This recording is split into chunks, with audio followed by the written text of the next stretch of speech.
Thank you very much, everyone, for being here, and especially a big thanks to our co-founders of ASG.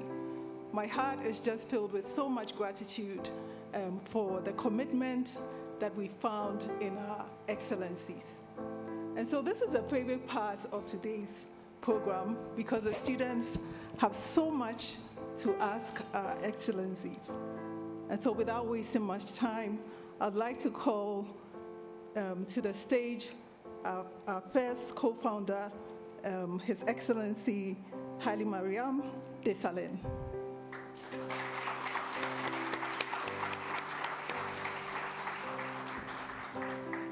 It also gives me so much pride and joy to also call to the stage our co-founder, the President, His Excellency Paul Kagame.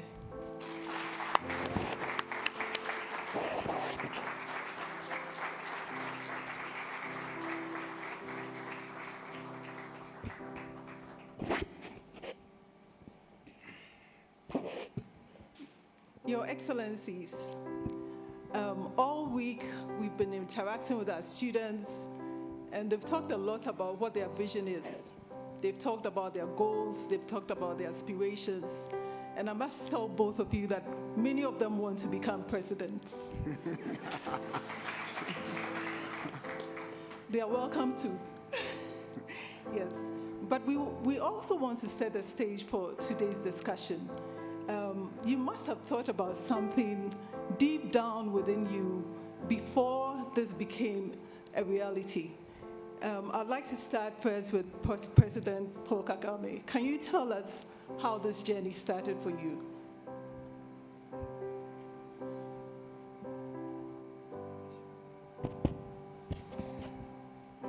Well, the journey started with trying to understand who we are, where we come from, what opportunities do we have, what challenges do we have, and what do we do about, as a continent, being able to move forward and be where we need to be. And with also the understanding that our continent, Africa, has everything, in my view, to stand shoulder to shoulder with other continents in the world.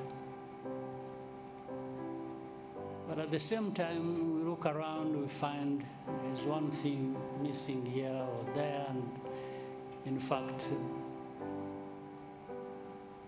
what dominates the scene is that Africa is always an afterthought for people when it comes to putting value where it belongs, talking about people of the different parts of the world. And so, why? We have to ask ourselves this question. And maybe we have been asking ourselves this question for a long time. But what is the problem then, that we remain in a place where many questions are raised about us? In terms of really not being who we should be or being where we should be. So the idea then came up that maybe we need to do a lot of introspection, but also especially look to the young people who are our future, and see whether there is anything that can be done for them to do things better than we have done, and overcome those challenges that have been really crippling in a sense that Africa cannot just remain where it is.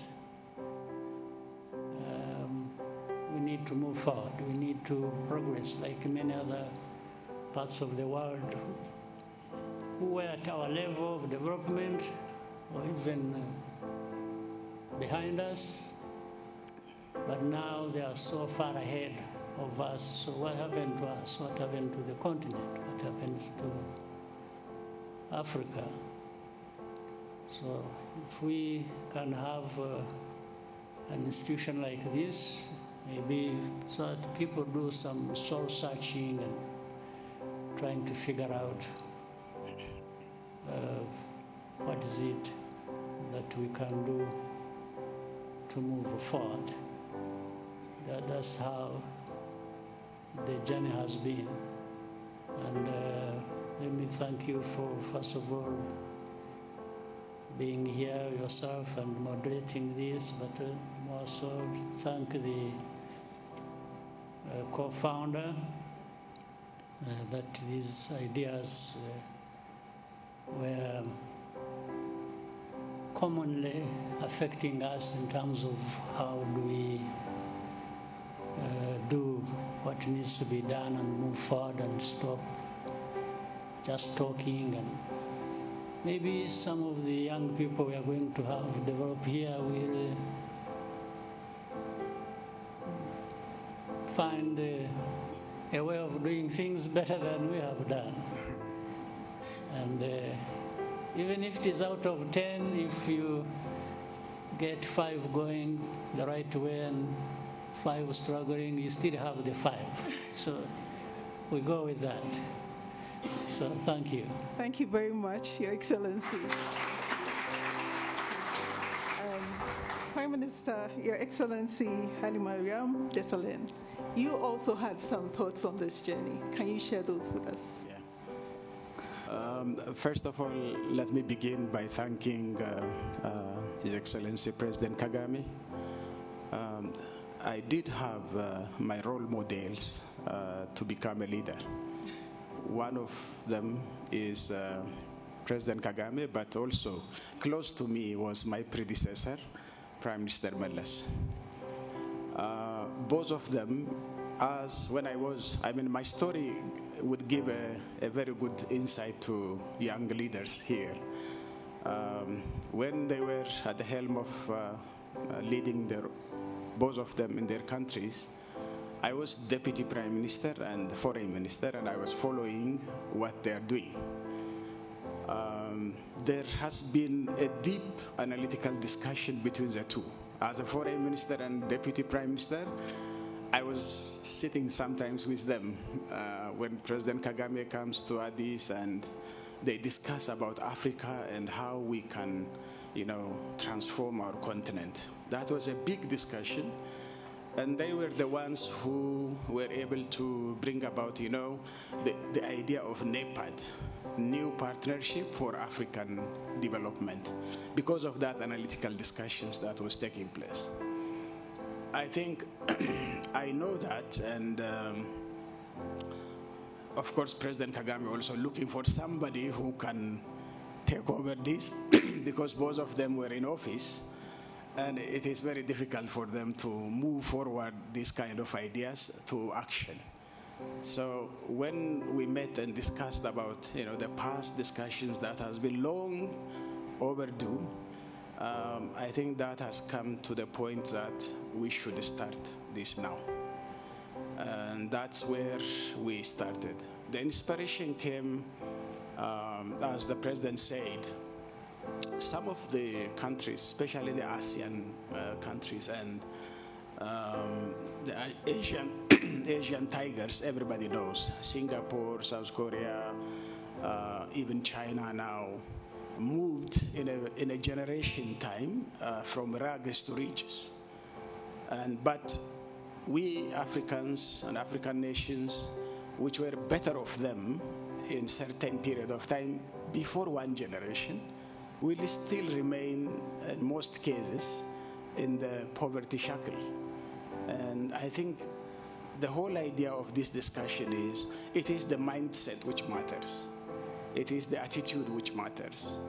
And it is the leadership which matters. And we do have that leadership deficit and problem of governance.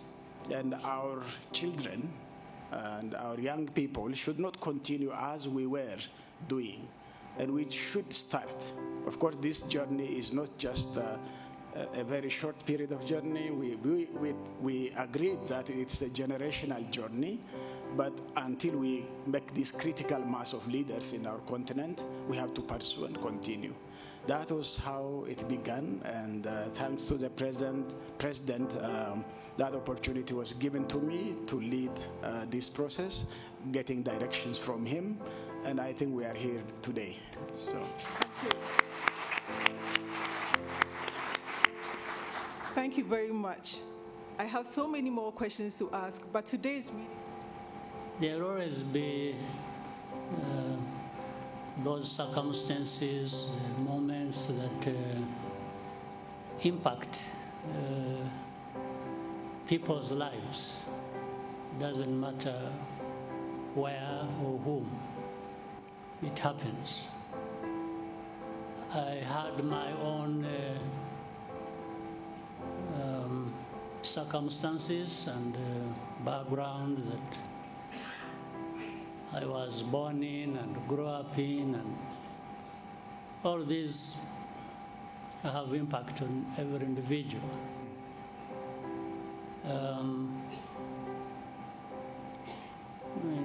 Briefly, let me try to cut the wrong story. My life story is very long. I try to cut it short. Born here in Rwanda, the family becomes refugees. When I was 4 years old, I grew up in a refugee camp, 20 years, and then other difficult circumstances after that. Yeah, so every moment had impact on me, and at a personal level, I think one has to make a choice, decide. Do I allow difficult circumstances to crush you and you disappear? Or maybe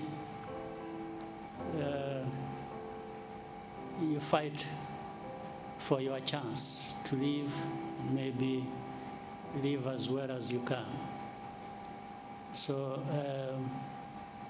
some of the choices I made led me to this point. I cannot count for every day, for every year, but cumulatively I can see that this has been the effect. So it's a learning experience as well. Even in difficult times, don't waste that time. Learn from it. There are lots of lessons in difficult times. There should be lessons in good times too. Meaning, just don't pass the day and the year like that. Take something from it and associate it with a purpose, meaning a purpose of your life. But at the same time, put it in the context of other people's lives, because nobody lives alone without having impact coming from others. And that's how the idea in anybody's mind probably would be formed, to start saying, what do I do? And it increases, the ability increases with the age. Of course, when you're very young, this hasn't formed up yet. So that's really how I was impacted. But I was impacted personally, but the environment, the context, and circumstances I grew up in with others That's how the other young people like me at the time, as we were growing up, came together and tried to find ways of fighting back on these challenges and finding our way. Even if you are not sure what is going to be the outcome, the effort is worth the while. You need to put in the effort, and then you live 1 year at a time. Yes, definitely. Sometimes you can live 5 at a time if you have a chance. So there are things that depend on people, on individuals. There are things that depend on the context and circumstances people live in. But the person matters, and how you respond to the challenges you meet on an everyday basis. Whether you give up, whether you fight or flee, it shapes everything.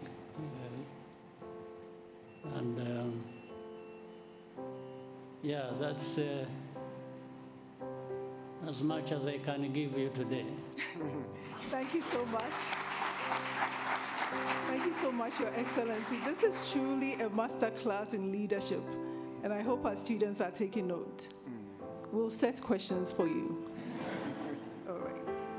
Thank you very much, Your Excellency. So any more questions? I still think there's some more hands up. Lady in white? Yes. Thank you very much, Your Excellencies. My name is Chido Chashe Ngube. I'm from Zimbabwe, and I'm a typical moments with us. For those who wanted to be presidents, I'm not sure if you still want to be president. Okay. Your Excellencies, there are more questions, if I have your permission. Sure. Yes. Unfortunately, it is not just one. There are so many. But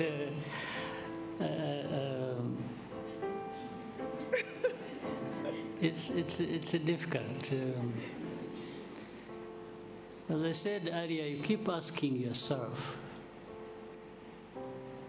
Now, let me start by saying, as young people growing up, and you said you ask yourselves many questions, and in fact that's where it starts from. It's good to be asking yourself those questions, but keep also interrogating yourself and saying, if I were the one with the responsibility, if I were president, like you said, some of them want to be president, it's not a bad thing, but you have to be prepared to do the right thing. So then you interrogate yourself and say, if I were the one, how would I go about solving that problem? Don't just complain. Don't just criticize. Go beyond that, and in you, have a discussion with yourself and say, well, but if I were the one responsible, in charge, I would do this about this problem.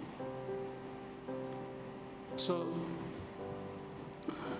the most challenging situation for me, as you asked me, is to say, what problems do my people have?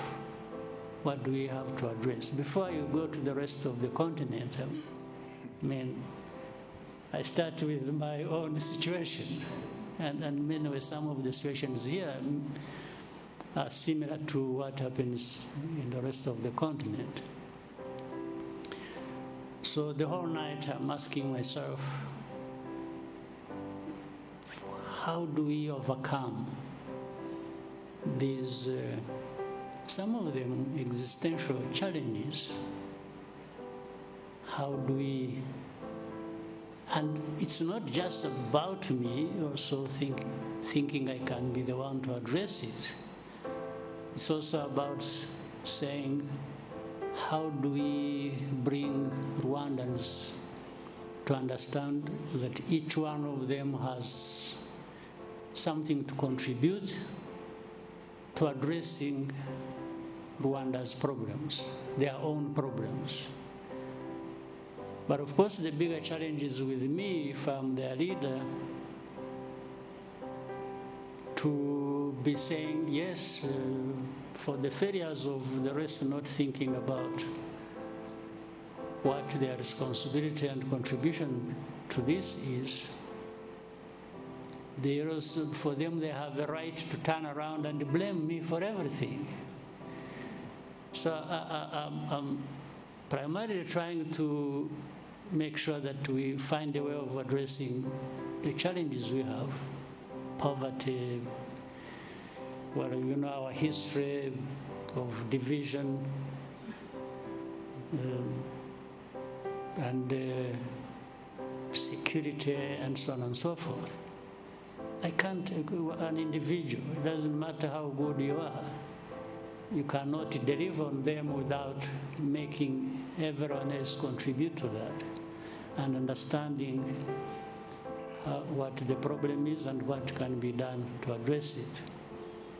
So that is my challenge every day.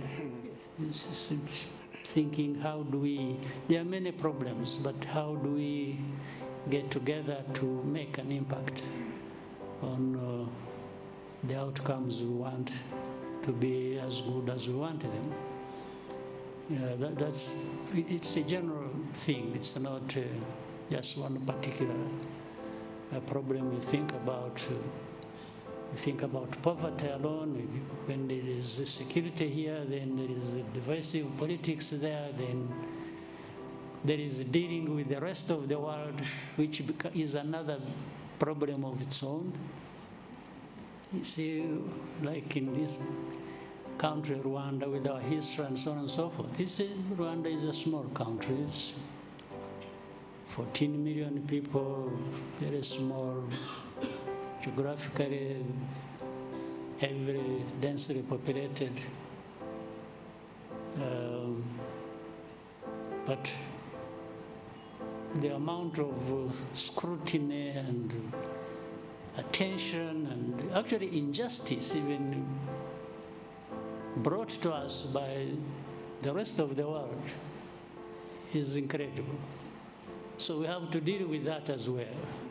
There are these big challenges of our own we have, then we have another big problem of how the rest of the world, and the big powers, whom you would even think they should have no time to think about us. They should just be ignoring us as, but they really pay attention. And they pay attention for the wrong reasons. Because they want to dictate whether if you're going to walk, you start with your right foot or the left foot. If you're going to have your dinner, what food do you eat? And if you are going to choose leaders, they have their own list of leaders they want to see there. It's something we live with every day. It's a big challenge. So, my friend, the challenges are so many, but you are welcome to think about and aspire to be a president or prime minister, so that I'm not alone or prime minister is not alone in facing these global challenges. Thank you very much. Thank you very much. Honestly, I can't imagine the number of sleepless nights. Mm-hmm. I'm surprised you're still here. But I really have good sleep when I have time. I've never had problems of my sleep. Yeah. I think it's a blessing in a sense. Great. Thank you so much. I think I'll take one more question, if you will permit me. Any more hands? Okay, I think there's a lady in red. The women are challenging the men today. Thank you very much, Your Excellencies. My name is Kevin Kalulakot, and I'm from Uganda. I have a question for both Excellencies. What do you expect from us, the pioneer cohort, and what do you expect from us as the next generation of African leaders? Thank you.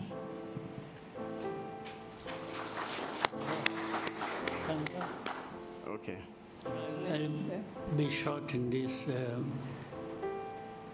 What we expect of whether first cohort or any others that will come of the young people is simply, let me treat it in reverse. When you are there, young people, what is your expectation about us? What is it? What do you want us to do vis-a-vis where you want to go or your needs? So by flipping it, you start wondering, put yourself in our positions and then start imagining that you will be the one addressing those problems. So you already have framed what we want of or from you. Yes, it's that responsibility, it's that journey you have to travel to be like leaders you are talking to, in a sense, or addressing the challenges they face in their responsibilities. So put yourself in that, always in that position, even when you are here. That's what I'm saying. Doesn't matter what cohort. It's what are you here for? What is the purpose? And therefore, how do you translate? You are not here to just earn a degree or a second degree. There are many people who study, get as many degrees as they can. It's a good thing in itself. But at the same time, there is a much bigger thing, and even better is if you can use this knowledge you have acquired and then deal exactly with the same problems that and challenges we are talking about of individual countries or the continent or other global challenges. How you immerse yourself in making your contribution and having an impact on the process of dealing with the challenges is what we expect from you and the cohorts of different generations. Thank you very much. Thank you. The expectations are very high, and I'm very sure that our cohorts and those to come will make us very proud. Thank you. So I think we'll have a final question. Two hands. I'm sorry, I may have to favor a woman again. Lady in green.